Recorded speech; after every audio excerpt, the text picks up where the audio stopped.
ассалому алайкум шунавандагони гиромӣ, гуфторамонро аз силсилаи хониши адабӣ оғоз менамоем. ба таваҷҷӯҳи шумо бозгӯи китоби асосгузори сулҳу ваҳдати миллӣ, пешвои миллат, президенти ҷумҳурии Тоҷикистон муҳтарам Эмомалӣ Раҳмон, чеҳраҳои мондагор. ровӣ Ализода Абдурашид Хоҷамқул. гуфтори 29.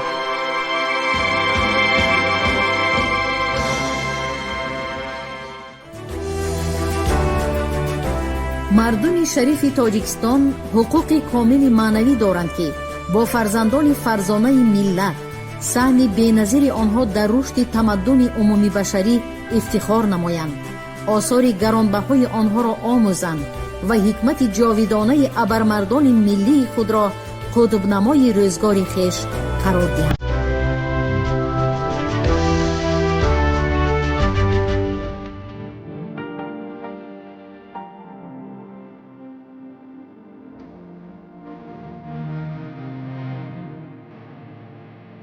امام اعظم، اساسگزار و پیشوای مذهب تحملگرا.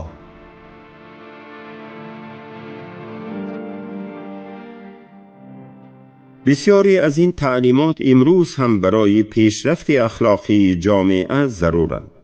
حل مسائل اجتماعی در پرتو این تعلیمات اخلاقی به حسن جامعه حسن افزوده پیشرفت آن را تأمین می سازد و رعایت آنها جامعه ما را از بعض مشکلاتی که امروز دارد آزاد می گرداند.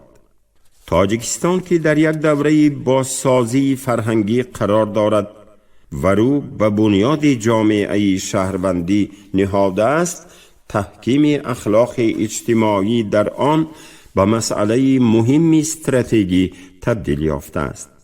اخلاق اجتماعی جامعه امروز و رشد آن به سوی جامعه دموکراتی و شهروندی مسئله های را فرا می گیرند که ناگزیر سیمای معنوی جمهوری را در آینده معین می کنند. این پیش از همه تطبیق آزادی های شخص، گوناگون اندیشی، آمیزش عنصرهای اخلاقی معاصر و سنت های اخلاقی، بلندشوی مسئولیت برای امروز و فردای جمهوری، رواج اصلهای مصالحه، حلم و نکوکاری، دست کشیدن از هر گونه فشار و خشونت که معیار اخلاق فرد و گروه های اجتماعی گردد، تطبیق احترام و احساس برادری در جامعه می باشد. آیا امروز در جامعه ما در این سمت کارهای اجرا گرفتند؟ بیشک چاره‌بینی های مهمی در این راستا عملی شدند.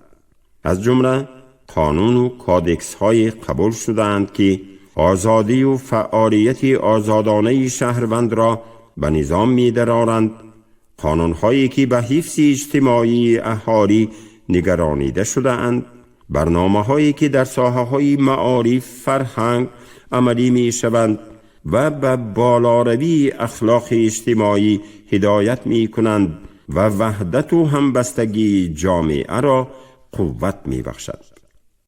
برای مثال اصلاحات ساحه معارف را که تمام اهل جامعه از نعمتهای آن برخوردارند نام بردن جایز است. آن بهر جاری نمودن راه و روش‌های نوی تعلیمی و بلند برداشتن صفت تعلیم و تربیه اخلاقی مقام مهم را اشغال کرده است.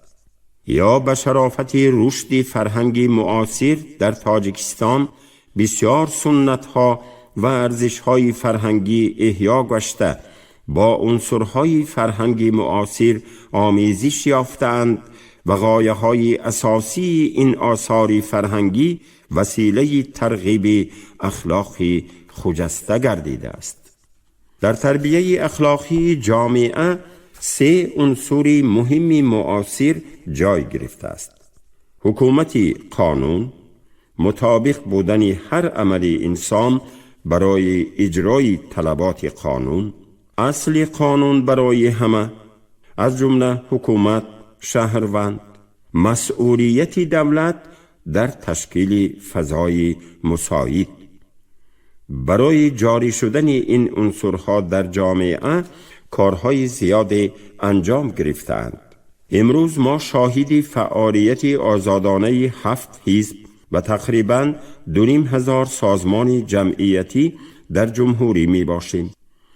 فعالیت پرثمر آنها تأمین شده مسئله های مهم حیات جمعیتی در شورای جمعیتی از طرف حزب و حرکت ها بررسی می گردد. با واسطه تشکیل فعالیت آنها عنصرهای اخلاق جامعه دموکراتی در تاجیکستان تحکیم می یابد و رواج پیدا می کند. اعتباری که در جامعه به تربیت اخلاقی خصوصا جوانان داده می شود امکان می دهد که در آینده تأثیر اصلهای عالی اخلاقی در بین طبقه های مختلف اجتماعی وسعت پیدا کرده سیمای اخلاقی جامعه ما را چون جامعه معاصر دموکراتی بیشتر نمودار سازد. اما ترغیب اخلاق معاصر به آن روانه گردیده است که در مجموع با عنعنه‌های اخلاق ملی، فعالی طبقه های اجتماعی، ثمره‌ناکی فعالیت هر شخص و جامعه به طور کلی حسن تازه بخشد. در پیامد آن ذکر باید نمود که یک نوع کاهش اخلاقی در جامعه معاصر از جمله در تاجیکستان به نظر می رسد. البته برای کشورهایی که مشکل‌های زیاد اقتصادی دارند و دشواری‌های مختلف روبرو شدن شهروندان امر واقعی است. این کار در دیگر موردها مشاهده می شود، ولی مشکل‌های اقتصادی جامعه مقدار آنها را اندکی بیشتر ساختند. از اینجا وظیفه دولت و اهل جامعه از آن عبارت است که شرایط خوبتری برای کار و فعالیت، راه‌های بهتر و اخلاقی دریافت رزق و روزی را برای تمام اهل جامعه مهیا سازد و تربیت اخلاقی را در عائله، مکتب و تمام جامعه بلند بردارد. مقام عائله در تربیت فرزند بالاروی سطح معلومات و وابسته به این رواج خوش اخلاقی باید بیشتر باشد. بسیار سروران عائله ها با وجود ثروتمند بودن و تربیت فرزندان کم اهمیت می دهند. با مکتب رابطه زیچ ندارند. در نتیجه فرزندان در چنین عائله ها صالح تربیت نمی یابند. ابو حنیفه مناسبت های صاف و پاک را در خانواده ترغیب نموده، مقام والای زن، قدر و احترام پدر، شوهر و تربیت درست فرزندان را نشان داده است. او تأکید می نماید که عائله باید در اساس همدیگر فهمی و احترام یکدیگر بنیاد شود. از نگاه شرعی وظیفه زن و مرد، والدان و فرزند را اساسناک نموده مناسبت عائلوی را به تنظیم درآورده است. نکاح و طلاق، ارث و میراث و حقوق هر عضو عائله در فقه او معین شده. از روی آن طلبات زندگی عائلوی در طول عصرها بنیاد شده است. یکی از مهمترین مسئله هایی که در تعلیمات امام به نظر می رسد این اعتراف حقوق های عائلوی می باشد. در مناسبت های عائلوی امروزه مردم ما تأثیر اصل های مورد نظر ابو حنیفه جای دارند و حتی در بعض موردها به تطبیق کودکس عائله جمهوری تاجیکستان مساعدت می نمایند. کودکس عائله جمهوری تاجیکستان نه تنها عبارت از معیارهای حقوقی هست که زیر تأثیر معیارهای حقوقی جهانی امروزه به وجود آمده است، بلکه آن روح و مضمون و سنت دینی مردم ما را نیز به اعتبار گرفته است. ابو حنیفه اخلاق یا نظام اخلاقی را از اخلاق تجویزی، دستوری یا اصول اخلاقی، اخلاق توصیفی و اخلاق نظری عبارت می داند. اخلاق تجویزی از دانستن رفتار درست و نادرست عبارت می باشد. این نوع اخلاق را ابو حنیفه در فقهش اساسناک کرده است. اخلاق توصیفی پیش از همه فکری مردم درباره خوب یا بد بودن این یا آن عمل است که در توصیف اخلاق به نظر گرفته می شود. اخلاق نظری بیشتر به حکم و شرح مفهوم و معیارهای اخلاقی مشغول است. در آثار فقهی خود ابو حنیفه به این نکته ها بها داده محسنات اخلاقی را از نگاه شریعت اسلامی معین کرده فکر مردم را نسبت به رفتارهای نیک و بد به نظر گرفته است.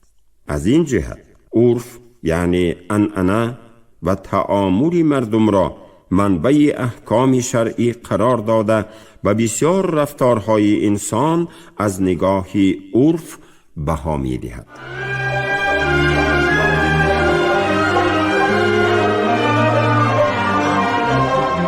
خوشبختانه به شرافت دیگرگونی‌های معنوی و مدنی توجه مردم و بخصوص جوانان رفشندیل نسبت به دوران باستان، نسبت به آنانی که در سرچشمه زندگی نسل کنونی خلق تاجیک قرار داشتند، نسبت به آنانی که گادها و به طور عموم اوستا را به وجود آوردند بیشتر گردید و در دوران صاحب استقلالی دولتی میراث قدیمی از نیاگان به یادگار مانده ما در فرهنگ خودآگاهی ملی ما مقام سزاوار خود را کسب نمود.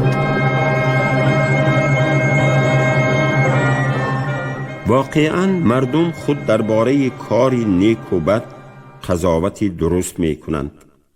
سرچشمه معیارهای نیک و بد اخلاقی که در بین مردم قبول گردیدند از فطرت انسانی بوده به شرح و بیان و دلیل اضافی احتیاج ندارند.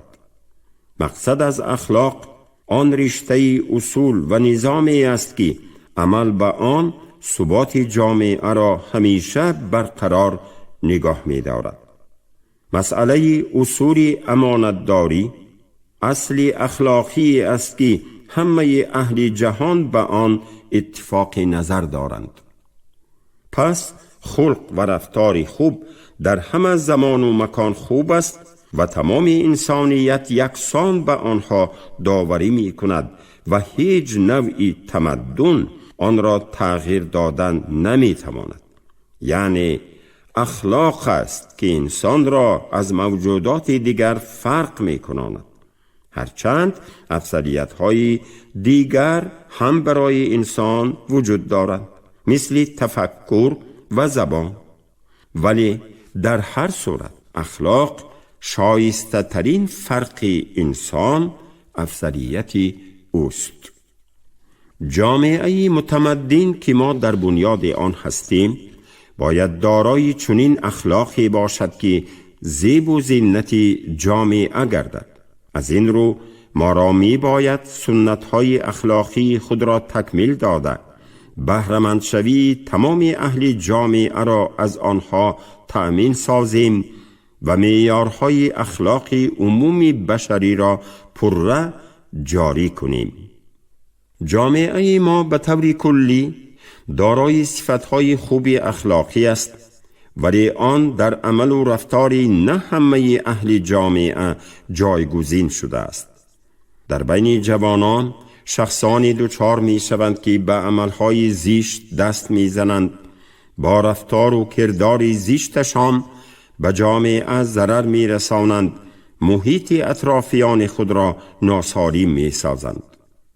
البته به بعضی چنین رفتارها معیارهای حقوقی که در قانون معین شده اند بها می دهند و پیش راهی عملهای زشت را می گیرند، ولی در همه مورد در مناسبت آدمان باید اخلاق موقعی اساسی را اشغال کند. معیارها و رفتارهایی هستند که به آنها از جهت انسانگری بها داده می شود. یعنی نسبت به آنها معیارهای حقوقی وجود ندارند. آنها را خود جامعه به واسطه ترغیب اخلاق نیک تربیه و اصلاح می نماید. در این مورد آموزش و ترغیب اخلاق نیک، خصوصاً عقیده های اخلاقی و رفتارهای نیکی گذشتگانمان می توانند مقام شایسته را اشغال کنند. در فقه ابو حنیفه خیرت، عدل، کمال انسانی توصیف گشته، ظلم مایه نقص اخلاق دانسته شده است. یعنی منع ظلم و ستم، تجاوز به حقوق دیگران مقام خاص پیدا کرده است. در آن بیان شده است که حسن عدل و قبح ظلم سرچشمه فطری دارند و از مسائل وجدانی می باشند. این عقیده ابو حنیفه بعدتر در علم اخلاق وسعت بیشتری پیدا کرده در انکشاف نظریه اخلاقی عمومی جهانی ثمره خود را پیدا کرده است. به عقیده امام اعظم آفریدگار پایه های کمال و سعادت را در خلق و دل انسان جای می دهد تا آن عامل کمال اخلاقی انسان گردد و عقل با توجه به این هدایت های فطری عمل انسان ها را معین می سازد. انسان در آینه فطرت فضیلت ها و همچنین رذالت ها را دیده آنها را از هم فرق می کند و از این جهت عدالت، پاکدامنی، راستی، جوانمردی و غیره را نیک می شمارد. در این مورد چنین خصوصیت های عامل فطری را که امام اعظم بیان داشته است می توان فرق کرد. عملهای فطری اخلاقی به زمان و مکان، ملت و نژاد وابسته نیستند، خصوصیتی عمومی دارند. سرچشمه های تاریخی و روایت ها درباره فعالیت امام اعظم نشان می دهند که رفتار و اخلاق شخصی او در طول عصرها نمونه پیروی گشته است. به او صفتهای بهترین انسانی را محققان نسبت دادند.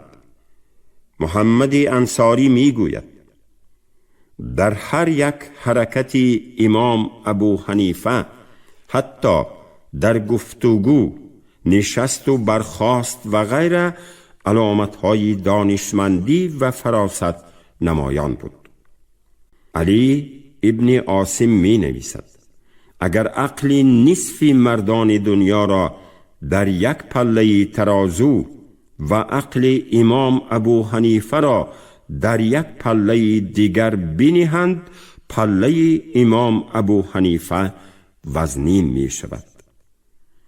در رفتار امام اعظم خصوصیت‌های عدالت‌جویی، انصاف و تقواداری، تیزهوشی، فروتنی، تحمل پذیری، سخاوتمندی، آرامی، خیرخواهی در اوج اعلا و در سطح بلند کمالات مشاهده شدند. در این باره روایت‌های زیادی به نظر می رسند که نمونه عالی خوش اخلاقی امام اعظم را نشان می دهند. مثلا رحمدلی او به اندازه‌ای بوده است که از دیدن شخصانی مصیبت زده بسیار اندوهگین می شده است. یک مرتبه شخصی به حلقه در مسجد آمده گفته است که فلانی از سقف افتاده است. بلا فاصله امام اعظم دوان و پا برهنه به طرف خانه آن شخص رفته مشغول غمخواری و معالجه او شد و تا پایان مدت بیماریش هر صبح به خبرگیریش می رفت. ولی اگر خودش دچار حادثه‌ای می شده است، بردبار و با صبر بود. از غیبت پرهیز می کرد و زبانش را از آلودگی ها نگاه می داشت. بسیار زاهد و عابد بود و با علاقه فراوان عبادت می کرد. زایده، یکی از فقیهان نامی عصر امام، می گوید: می خواستم یک مسئله ضروری را از امام ابو حنیفه بپرسم. رفتم و نماز خفتن را پشت سر ایشان خواندم. سپس منتظر ماندم تا پس از ادای نماز نفل مسئله را بپرسم. ایشان مشغول تلاوت قرآن شدند. زمانی که به آیتی و وقانا عذاب السموم سوره طور آیت 1 رسیدند، معنای آیت از عذاب سراپا شعله آتش دوزخ مرا بدور داشت، این آیت را تا صبح تکرار کردند. از دیگر صفتهایی که محققان پیوسته در اثرهایشان تکرار نمودند سخاوتمندی و راستکاری ابو حنیفه است. به قول شاگردش ابو یوسف که مدتی دراز قاضی خلافت بود بسیار سخاوتمند بود. نیازش را پیش کسی مطرح نمی کرد. منصب و مقام و عزت دنیوی را حقیر می شمرد. همین طور که از مالش سخاوت می کرد، از نشر و صرف علم نیز بسیار سخاوتمند بود. باری امام به عیادت مریض بیمار می رفت. در راه با کسی روبرو آمد که از امام قرضدار بود. آن کس راهش را دیگر کرد، ولی امام اعظم او را خواند و پرسید که چرا راهش را دیگر کرد؟ جواب داد: من از شما 1000 درهم قرض دارم. با سبب آنکه تا به حال آن را ادا کردن نتوانستم خجالت نمودم. امام ابو حنیفه قرض او را بخشید. امام اعظم مسئله حرمت والدین را نه تنها در فقه خود در پرتو آیات قرآن و حدیث حل کرده است، بلکه خودش در این جاده نمونه عبرت بود. پیش از رسیدن به بلاغت ابو حنیفه از پدر محروم می شود و زیر پرستاری مادر می ماند. ابو حنیفه دائما در خدمتش کمر بسته بود. مادرش به واعظان، آنهایی که در مسجدها وعظ و سخنرانی می کردند، اعتماد داشت. در کوفه واعظ با نام عمرو ابن زر زندگی می کرد که مادری ابو حنیفه به او اعتقاد زیاد داشت و به پسرش دستور می داد که مسئله ها را محض از او پرسد.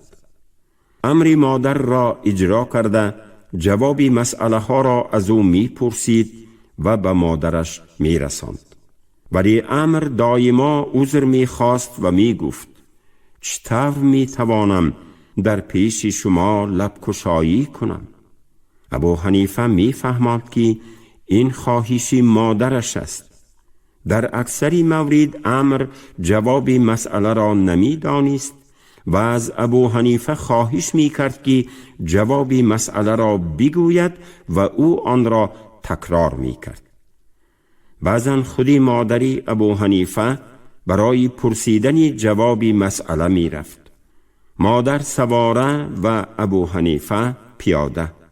بسیار اتفاق می افتاد که امر جواب مسئله را نمی دانست و از ابو حنیفه می پرسید و به مادری ابو حنیفه جواب می گفت. روزی مادر جواب مسئله را از ابو حنیفه پرسید. او جواب داد، ولی مادر برای آنکه قناعتمند شود آن را از امر پرسید و جواب ابو حنیفه را به او گفت. امر گفت: جواب ابو حنیفه درست است. مادر قناعتمند شد. از این معلوم می شود که ابو حنیفه با وجود جواب سوالهای مادر را خود دادنش امر او را بی کم و کاست اجرا نموده مادرش را نزد امر می برد یا جواب سوالها را از امر می پرسید که این نشانه بلندی احترام مادر است. فقه حنفی در نزد شوهر و زن شرطهای معین گذاشته است که رضایت هر دو طرف، احترام یکدیگر، تربیه فرزندی صالح، محبت، عفت و پاکی، معین کردن وظیفه های هر یکی، هم مرد و هم زن از جمله آنها می باشند. از جمله وظیفه های زن اجرای کارهای خانه، عفت و پاکی در مناسبت، خودداری از ناسازگاری با شوهر، تعلیم فرزند، معامله خوب با شوهر، قناعت پیشگی می باشند. همچنین مرد باید نسبت به زن جدی و با توجه باشد، زن و عائله را بی نفقه نگذارد. مرد نسبت به زن احترام و کرامت داشته باشد، او را بیهوده آزار ندهد، دائما محبت و شفقت ظاهر نماید. اجرای این طلبات عائله را خیلی استوار می سازد. دین اسلام که خود دین اعتدال است، روحانیت را که یکی از جهتهایش ترک دنیا کردن و خانه‌دار نشودن است رد می کند. ازدواج را یکی از سنت‌ها دانسته مستحکمی عائله را به حکم شرعی تقویت می بخشد، مناسبت غیر نکاحی زن و مرد را محکوم می سازد. مهمترین مسئله تربیه فرزند است. آثار ابو حنیفه و پند و نصیحت‌های او بهترین راهنما برای فرزند می باشد. ابو حنیفه تعلیم علم را به فرزندان از عالی ترین وظیفه پدر و مادر می داند. وقتی کس در پرتو تعلیمات ابو حنیفه و تربیه فرزندان می نگرد، بسیار کمبودی های تربیه فرزند را در عائله های امروزه جامعه در می یابد.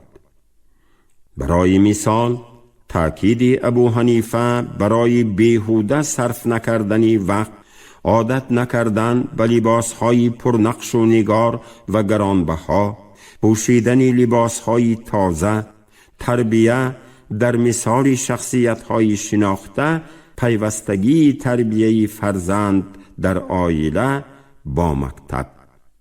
جوانان دانشجو امروز به پوشیدن لباسهای نامناسب، آویختن زر و زیور چنان عادت کردند که وزارت معارف و علم مجبور شد قراری مخصوص قبول نماید تا از بی سر و سامانی ها در لباس پوشی پیشگیری شود. آنچه که مهر و محبت و شوق جوانان را نسبت به خواندن و تعلیم ضعیف می سازد، می تواند هر گونه خودنمایی، کر و فر، رفتاری بیهوده را تلقین سازد. شما گفتار 29 را از روی کتاب اساسگذار صلح و وحدت ملی، پیشوای ملت، پرزیدنت جمهوری تاجیکستان محترم امامعلی رحمان چهره‌های ماندگار در قرائت راوی علیزاده عبدالرشید خوجمقل شنیدید. کارگردان شیرعلی نغزلی، منظم آواز کریم طالبوف. پایان گفتار از سلسله خوانش ادبی.